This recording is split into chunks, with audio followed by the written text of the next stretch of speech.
જ થાળી મો ખાધેલું મોણામાં ખાઈને કાલ બીજું બોલશે માં ભળજે દાળો એવો આવે ટેમ એવો આવે સુરેશ નો બહુ વેળા ન પણ જો ઘડિયું વિશાલ એવું આવે ઘરના બારમાં ગીરવે મેળવું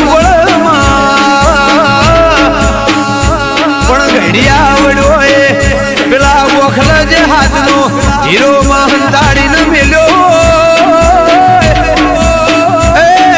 સબજી ભાઈ પૂરા સુરેશ ભાઈ